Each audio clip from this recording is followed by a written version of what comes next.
অনেকে হয়তো ভাবেন এইভাবে ছানার কোপ্তাকারি আর খেতে খুবই সুস্বাদু হয়।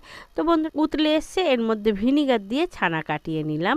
দেখুন জল ছেড়ে দিয়েছে, সবুজ জল। এবার ছানাটাকে ছেঁকে নিয়েছি, এতে একটু প্লেন জল দিয়ে আর একটু ভালো করে ধুয়ে নিয়েছি।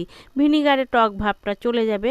এবার ছানার জল ঝরাতে দিচ্ছি এবং ঠান্ডা হতে দিচ্ছি। এর মধ্যে আমি মশলা বানিয়ে নিচ্ছি। 1 চামচ দিয়ে দিলাম জিরে, 1 চামচ গোটা ধনে, এই 4টে কাঁচা লঙ্কা, আর এলাচ, লবঙ্গ, দারচিনি, অল্প একটু কসুরি মেথি, 1 চামচ পোস্ত, 1 চামচ দিয়ে দিচ্ছি এর মধ্যে ভাঙা কাজু, আর দিচ্ছি 1 চামচ এখানে আমি সাদা তিল দিয়ে এর মধ্যে জল দিয়ে দিয়েছি। দিয়ে এটার একটা পেস্ট বানিয়ে নেবো। আজকে এই মশলাটা দিয়েই আমি ছানার কোপ্তাকারি বানাবো। ছানা ঠান্ডা হয়ে গেছে, হাতের ঠিক ওই অংশটাকে দিয়ে না খুব ভালো করে মানে ঘষে ঘষে আমি ছানাটাকে ভালো করে মিহি করে মেখে নিচ্ছি সুন্দরভাবে। এবার একটা অন্য পাত্রে আমি এটাকে নিয়ে নিয়েছি। হাতে একটু তেল মাখিয়ে নিয়ে এটাকে গোল গোল আকারে গড়ে নিচ্ছি।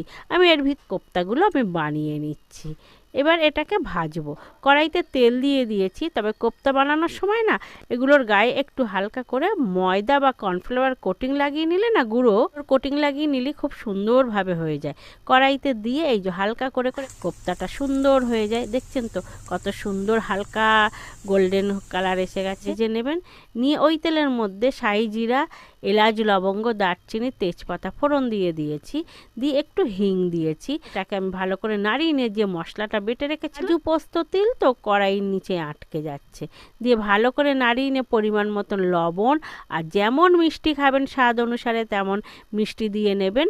নিয়ে এটাকে হালকাভাবে কষিয়ে নিচ্ছি। নিয়ে একটু হলুদ আর একটু কালারের জন্য লঙ্কার গুঁড়ো দিয়ে দিচ্ছি। আর এটা না খুব বেশি তো ঝাল করে না, কোপ্তাটা বেশ মিষ্টি মিষ্টি টেস্টি হয়। এবারে এতে আমি কিন্তু জল দেব না, যতটা পরিমাণ লাগছে আমি এখানে দুধ দিয়ে দিচ্ছি। আপনাদের যেমন পরিমাণে আপনারা কোপ্তাটা বানাবেন সেই পরিমাণে দুধ দিতে পারেন, জলও দিলে হয়। আমি এখানে দুধ দিয়েছি। দিয়ে এটাকে ফুটতে দিচ্ছি আর ঢেকেই ফুটিয়ে নিচ্ছি।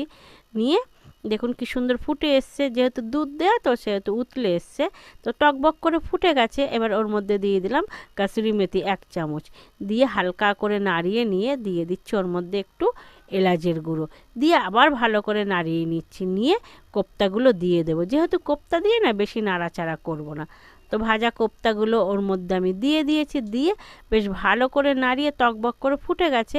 এবার এর মধ্যে গোলমরিচের গুঁড়ো ছড়িয়ে দিয়েছি। দিয়ে নাড়িয়ে হালকাভাবে নাড়িয়ে নিয়ে এটাকে ঢেকে বেশ কিছুক্ষণের জন্য রেস্টে রেখে দেব। নুন ঝাল মিষ্টিটা ঢুকে যাবে। তো নামিয়ে একটু